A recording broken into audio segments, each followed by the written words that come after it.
ಉದಯನಿಧಿ ಸ್ಟಾಲಿನ್ ಮಾಜಿ ಮುಖ್ಯಮಂತ್ರಿಗಳ ಮಗ, ವಿರೋಧ ಪಕ್ಷದ ನಾಯಕ ತಮಿಳುನಾಡಿನಲ್ಲಿ. ದೊಡ್ಡ ಮನುಷ್ಯ, ಸಣ್ಣ ಬುದ್ಧಿ. ಅಷ್ಟು ದೊಡ್ಡ ಪೊಸಿಷನ್ ಅಲ್ಲಿ ಕೂತ್ಕೊಂಡಿರೋಂತಹ ಮನುಷ್ಯನಿಗೆ ಸಣ್ಣ ಬುದ್ಧಿ ಅಂತಾರಲ್ಲ. ಯಾವೊಬ್ಬ ರಾಜಕಾರಣಿಗೆ ನಾಲಿಗೆಯ ಮೇಲೆ ಹಿಡಿತವಿರೋದಿಲ್ವೋ, ನಾಲಿಗೆ ಹೆಂಗಂದ್ರೆ ಹಂಗೆ ತಿರುಗ್ಬಿಡುತ್ತೋ, ಎಲ್ಲಂದ್ರಲ್ಲಿ ಹೋಗ್ಬಿಡುತ್ತೋ ಅಂತ ರಾಜಕಾರಣಿಗೆ ಬಹುಶಃ ಈ ದೇಶದಲ್ಲಿ ಇತಿಹಾಸದಲ್ಲಿ ಅವನು ಉಳಿಲಿಕ್ಕೆ ಸಾಧ್ಯವೇ ಇಲ್ಲ ಅಂತ ಅನ್ಸುತ್ತೆ. ಈ ನೀಲಂ ಕರೈ ಅಂತ ಚೆನ್ನೈ ಹತ್ರ ಒಂದು ಬೃಹತ್ ಬಂಗ್ಲೆ ಇದೆ ಈ ಮನುಷ್ಯಂದು. ಅಲ್ಲಿ ಸಾಲು ಸಾಲು ಪೊಲೀಸ್ಗಳು, ಸಾಲು ಸಾಲು ವಾಹನಗಳು ಬಂದು ನಿಂತಿವೆ. ತಮಿಳುನಾಡು ರಾಜಕೀಯದ ಪ್ರಬಲ ನಾಯಕ ಅಂತ ಕರೆಸ್ಕೊಳ್ಳೋಂತ ಮನೆ ಅದು. ಅವನು ಉದಯನಿಧಿ ಸ್ಟಾಲಿನ್ ಅಂತ. ಅವನನ್ನ ವಶಕ್ಕೆ ಪಡೆದಂತಹ ಪೊಲೀಸರು ಸ್ಟೇಷನ್ಗೆ ಕರ್ಕೊಂಡು ಹೋಗಿದ್ದಾರಂತೆ.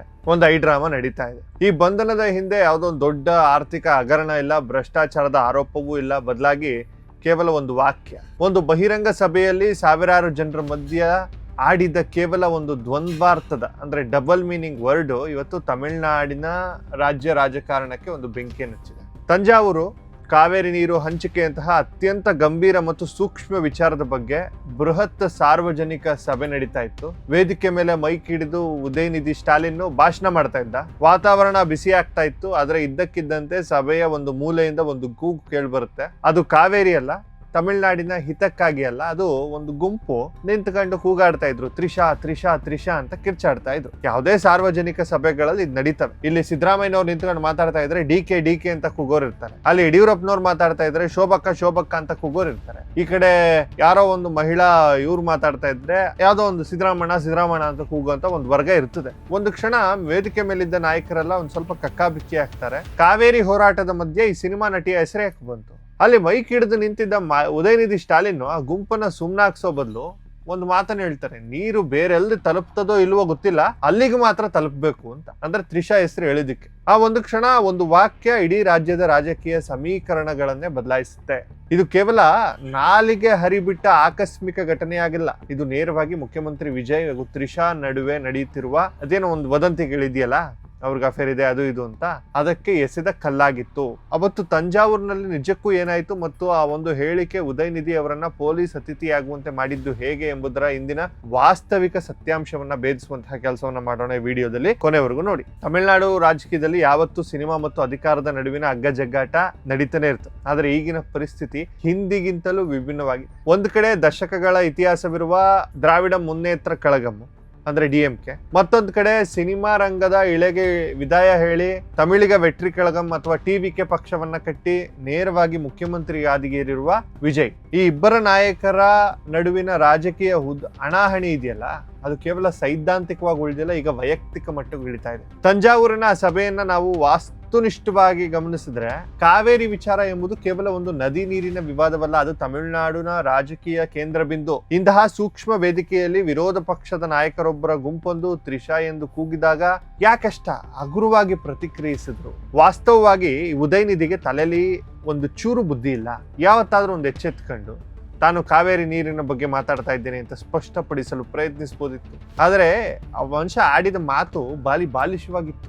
ಬುದ್ಧಿವಂತರು ಮಾಡುವಂತ ಮಾತಲ್ಲ ಅದು. ಎಲ್ಲೋ ಸನಾತನ ಧರ್ಮವನ್ನ ಡೆಂಗ್ಯೂ ವೈರಸ್ ಅನ್ನೋನ್ಗೆ ಸಮರ್ಥನೆ ಕೊಡ್ತಾನೆ, HIV ಅಂತಾನೆ, ಇನ್ನೊಬ್ಬ ಅವನು T ರಾಜ ಅನ್ನೋನು, ಇಂಥ ಕಚಡಗಳು ತುಂಬಿರುವಂತಹ ರಾಜಕೀಯ ಅದು. ಈಗ ಮನುಷ್ಯ ಏನು ಹೇಳಿದಾನೆ ನಿಮ್ಗೆ ಗೊತ್ತು, ನೀರ್ ಎಲ್ಲೋಗುತ್ತೋ ಇಲ್ವೋ ಗೊತ್ತಿಲ್ಲ, ತ್ರಿಷಾ ಹತ್ರಕ್ಕಂತೂ ಹೋಗುತ್ತೆ ಅನ್ನೋ ಅರ್ಥದಲ್ಲಿ ಒಂದು ಮಾತನ್ನ ಹೇಳ್ತಾನೆ. ಆ ವಾಕ್ಯದ ಹಿಂದಿನ ಅರ್ಥವನ್ನ ವಾಸ್ತವಿಕ ನೆಲೆಗಟ್ಟಿನಲ್ಲಿ ವಿಶ್ಲೇಷಿಸಿದ್ರೆ ತಮಿಳು ಚಿತ್ರರಂಗದಲ್ಲಿ ವಿಜಯ್ ಮತ್ತು ತ್ರಿಷಾ ಅತ್ಯಂತ ಜನಪ್ರಿಯ ಜೋಡಿ. ಇತ್ತೀಚಿನ ದಿನಗಳಲ್ಲಿ ಅವರ ನಡುವಿನ ಸಂಬಂಧದ ಬಗ್ಗೆ ಸಾಮಾಜಿಕ ಜಾಲತಾಣಗಳಲ್ಲಿ ನಿರಂತರವಾಗಿ ವದಂತಿಗಳು ಹರಿದಾಡ್ತಲೇ ಇವೆ. ಉದಯನಿಧಿ ಅವರು ನೀರು ಅಲ್ಲಿಗೆ ತಲುಪಬೇಕು ಎಂಬ ಹೇಳಿಕೆ ಈ ವದಂತಿಗಳಿಗೆ ಪುಷ್ಟಿ ನೀಡುವಂತೆ ಅಶ್ಲೀಲವಾದ ಡಬಲ್ ಮೀನಿಂಗ್ ಅರ್ಥವನ್ನು ಹೊಂದಿತ್ತು. ಇದು ವ್ಯಾಪಕವಾಗಿ ದೊಡ್ಡ ಕಾಂಟ್ರವರ್ಸಿ ಆಗಿ ಅರ್ಥವಹಿಸಿತು. ಇದು ಕೇವಲ ಇಬ್ಬರ ನಾಯಕರ ನಡುವಿನ ಕಾದಾಟವಾಗಿ ಉಳಿದಿಲ್ಲ. TVK ಪಕ್ಷ ಇದನ್ನ ಮಹಿಳಾ ಸ್ವಾಭಿಮಾನದ ಪ್ರಶ್ನೆಯನ್ನಾಗಿ ಪರಿವರ್ತಿಸಿತು. ಕಾವೇರಿಯಂತಹ ಗಂಭೀರ ಹೋರಾಟದ ವೇದಿಕೆಯಲ್ಲಿ ಒಬ್ಬ ಪ್ರಸಿದ್ಧ ನಟಿಯ ಹೆಸರನ್ನ ಬಳಸಿ ಇಂತಹ ಹೇಳಿಕೆ ನೀಡೋದು ಮಹಿಳಾ ಸಮುದಾಯಕ್ಕೆ ಮಾಡಿದ ಅಪಮಾನ ಎಂದು TVK ಆರೋಪಿಸಿತು. ಇದು ಕೇವಲ ರಾಜಕೀಯ ಆರೋಪವಾಗಿ ಉಳಿಯದೆ ಕಾನೂನಾತ್ಮಕ ಹೋರಾಟವಾಗಿ ಬದಲಾಯಿತು. TVK ಮಹಿಳಾ ಘಟಕವು ತಂಜಾವೂರಿನ ಪೂರ್ವ ಪೊಲೀಸ್ ಠಾಣೆಗೆ ಹೋಗಿ ಅಧಿಕೃತವಾಗಿ ದೂರನ್ನ ದಾಖಲಿಸಿತು. ದೂರಿನಲ್ಲಿ ಸ್ಪಷ್ಟವಾಗಿ ಉಲ್ಲೇಖಿಸಲಾಗಿತ್ತು, ಉದಯನಿಧಿ ಸ್ಟಾಲಿನ್ ಮತ್ತು ಅವರ DMK IT ವಿಭಾಗವು ಉದ್ದೇಶಪೂರ್ವಕವಾಗಿ ಮಹಿಳೆಯರನ್ನ ಕೀಳಾಗಿ ಕಾಣ್ತಾ ಇದೆ ಮತ್ತು ಅವರ ಮಾನಸಿಕ ಕಿರುಕುಳ ನೀಡ್ತಾ ಇದೆ ಅಂತ ಬರೀತು. ವಿಷಯ ಕೇವಲ ತಂಜಾವೂರು ಠಾಣೆಗೆ ಸೀಮಿತವಾಗಿಲ್ಲ. ಟಿವಿಕೆ ರಾಷ್ಟ್ರೀಯ ವಕ್ತಾರ ಸೆಲ್ವಕುಮಾರ್ ಅವರು ಕೂಡ ದೆಹಲಿಗೆ ತೆರಳಿ ರಾಷ್ಟ್ರೀಯ ಮಹಿಳಾ ಆಯೋಗಕ್ಕೆ ಔಪಚಾರಿಕ ದೂರನ್ನು ನೀಡಿದ್ರು. ರಾಷ್ಟ್ರೀಯ ಮಟ್ಟದಲ್ಲಿ ಈ ಸುದ್ದಿ ಸದ್ದು ಮಾಡುತ್ತಿದ್ದಂತೆ ತಮಿಳುನಾಡು ಪೊಲೀಸರ ಮೇಲೆ ಒತ್ತಡ ಹೆಚ್ಚಾಯಿತು. ವಿರೋಧ ಪಕ್ಷದ ನಾಯಕನನ್ನ ಬಂಧಿಸುವ ನಿರ್ಧಾರ ಸುಲಭವಾಗಿರಲಿಲ್ಲ. ಆದ್ರೆ ಕಾನೂನಿನ ಪ್ರಕ್ರಿಯೆಗಳು ತ್ವರಿತವಾಗಿ ಚುರುಕುಗೊಂಡು ಆಗಸ್ಟ್ 4ರಂದು ಅಂದ್ರೆ ಇವತ್ತು ಬೆಳಿಗ್ಗೆ ಉದಯನಿಧಿ ಅವರ ನಿವಾಸದಲ್ಲಿ ಪೊಲೀಸರು ತಲುಪಿದ್ರು. ಈ ಬಂಧನ ತಮಿಳುನಾಡು ರಾಜಕೀಯದಲ್ಲಿ ಒಂದು ಹೊಸ ಅಧ್ಯಾಯವನ್ನ ತೆರೀತು. ಯಾವುದೇ ವ್ಯಕ್ತಿ ಎಷ್ಟೇ ಪ್ರಭಾವಿಯಾಗಿದ್ರೂ ಸಾರ್ವಜನಿಕ ವೇದಿಕೆಯಲ್ಲಿ ಮಹಿಳೆಯರ ಘನತೆಗೆ ಚ್ಯುತಿ ತರುವಂತಹ ಹೇಳಿಕೆಗಳು ಸುತ್ತಲಿನ ಕಾನೂನು ಬಿಗಿಪಡಿಸಬೇಕು ಎಂಬುದು ವಾಸ್ತವವನ್ನ ಈ ಘಟನೆ ಎತ್ತಿ ತೋರಿಸ್ತಾ ಇದೆ. ರಾಜಕೀಯದಲ್ಲಿ ಪ್ರತಿಯೊಂದು ಹೇಳಿಕೆ ಹಿಂದೆಯೂ ಒಂದು ಲೆಕ್ಕಾಚಾರ ಇರುತ್ತೆ. ಆದ್ರೆ ತಂಜಾವೂರಿನ ಈ ಉದಯನಿಧಿ ಮಾಡಿದ ಲೆಕ್ಕಾಚಾರ ಸಂಪೂರ್ಣ ವಿವಾದದ ಸ್ವರೂಪ ಪಡೆದುಕೊಂಡು ಇದೊಂದು ಕೇವಲ ನಾಲಿಗೆಯ ಜಾಗರೂಕತೆಯೇ ಇಲ್ಲದೆ, ಅಥವಾ ನಾಲಿಗೆ ನಾನು ಬೀದಿಗೆ ಬಿಟ್ಟು ಬಿಡ್ತೀನಿ, ನನ್ನ ನಾಲಿಗೆಗೆ ಯಾವುದೇ ರೀತಿಯ ಒಂದು ಮೂಳೆ ಇಲ್ಲ ಅನ್ನೋ ಕಾರಣಕ್ಕೆ ಹೆಂಗಂದ್ರಂಗೆ ಹೊರಳಿಸ್ತೀನಿ, ನನ್ನ ನಾಲಿಗೆ ಎಂತ ಕಚಡಾನ್ ಬೇಕಾದ್ರೂ ನೆಕ್ಕುತ್ತೆ ಅನ್ನೋ ಮಟ್ಟಕ್ಕೆ ಕೇಳಿದ್ರೆ ಎದುರಾಳಿಯನ್ನ ಮಾನಸಿಕವಾಗಿ ಗುರಿಯಾಗಿಸಿ ಏನು ಬೇಕಾದ್ರೂ ಮಾತಾಡ್ತೀನಿ ಅನ್ನೋದಕ್ಕೆ ಹೋದ್ರೆ ಈ ರೀತಿಗಳಾಗ್ತದೆ. ಸತ್ಯ ಏನೇ ಇರಲಿ, ಫಲಿತಾಂಶ ಮಾತ್ರ ಸ್ಪಷ್ಟವಾಗಿದೆ. ತಮಿಳುನಾಡು ಈಗ ಭಾರಿ ರಾಜಕೀಯ ಬಿರುಗಾಳಿಗೆ ಸಾಕ್ಷಿಯಾಗಿದೆ. ಕಾವೇರಿ ನೀರಿನ ಚರ್ಚೆಯ ಜೊತೆಗೆ ಈಗ ರಾಜಕೀಯದ ಆರೋಪ ಪ್ರತ್ಯಾರೋಪಗಳೇ ರಾಜ್ಯದ ತುಂಬೆಲ್ಲ ಹರಿತಾ ಇದೆ. ಮುಂದಿನ ದಿನಗಳಲ್ಲಿ ಈ ಪ್ರಕರಣ ನ್ಯಾಯಾಲಯದಲ್ಲಿ ಯಾವ ನಿರ್ದಿಷ್ಟ ತಿರುವು ಪಡೆಯಲಿದೆ ಮತ್ತು ತಮಿಳುನಾಡು ರಾಜಕೀಯದ ಚಿತ್ರಣವನ್ನ ಹೇಗೆ ಬದಲಾಯಿಸಲಿದೆ ಎಂಬುದನ್ನ ಕಾದು ನೋಡಬೇಕಾಗಿದೆ. ಒಂದು ಸ್ಪಷ್ಟ, ನಾಲಿಗೆ ಹಿಡಿತವಿಲ್ಲದ ರಾಜಕಾರಣಿ ಇತಿಹಾಸದಲ್ಲಿ ಉಳ್ಕೊಳ್ಳಿಕ್ಕೆ ಸಾಧ್ಯ ಇಲ್ಲ. ಅವ್ರ ಫ್ಯಾಮಿಲಿ ಬ್ಯಾಕ್ಗ್ರೌಂಡ್ ನೀವು ನೋಡ್ಕೊಳ್ಬೇಕು. ಉದಯನಿಧಿ ಸ್ಟಾಲಿನ್ ತಂದೆ ಸ್ಟಾಲಿನ್ ಮುಖ್ಯಮಂತ್ರಿ ಆಗಿದ್ದವರು, ತಾತ ಕರುಣಾನಿಧಿ ಅವರು ಮುಖ್ಯಮಂತ್ರಿ ಆಗಿದ್ದವರು, ಎಂತೆಂಥ ದೊಡ್ಡ ದೊಡ್ಡ ನಾಯಕರುಗಳ ಜೊತೆ ಘಟಾನುಘಟಿಗಳ ಜೊತೆ ಫೈಟ್ಗಿಳ್ದಂಥವ್ರು ಅವ್ರ ತಾತ. ಜಯಲಲಿತಾ ಅನ್ನುವಂತಹ ಒಂದು ಮಾಸ್ ಲೀಡರ್ನ ಎದುರಾಕೊಂಡಂಥವರ ಫ್ಯಾಮಿಲಿಯು. ಇಂಥ ಫ್ಯಾಮಿಲಿಯಲ್ಲಿ ಇಂಥ ದರಿದ್ರ ಕೂಸು ಹೆಂಗ್ ಹುಟ್ಟು ಅಂತ ನನಗೆ ಅರ್ಥ ಆಗ್ತಾ ಇಲ್ಲ. ಈ ಸ್ಟಾಲಿನ್ ಏನು ಕಮ್ಮಿ ಇಲ್ಲ ಬಿಡಿ, ಕರುಣಾನಿಧಿನೂ ಏನು ಕಮ್ಮಿ ಇಲ್ಲ ಫಸ್ಟ್ ಆಫ್ ಆಲ್ ಹೇಳ್ಬೇಕು ಅಂತಂದ್ರೆ. ಬಟ್ ಸ್ಟಿಲ್ ಒಂದು ಸ್ವಲ್ಪ ಪ್ರಬುದ್ಧವಾಗಾದರೂ ಇದ್ರು. ಅಟ್ಲೀಸ್ಟ್ ಈ ಮನುಷ್ಯನಿಗೆ ಪ್ರಬುದ್ಧತೆ ಇಲ್ಲ. ಯಾವುದೋ ಸಿನಿಮಾ ಮಾಡ್ತೀನಿ ಅಂತ ಹೋದ, ಸಿನಿಮಾದಲ್ಲಿ ಎಡುವುದ.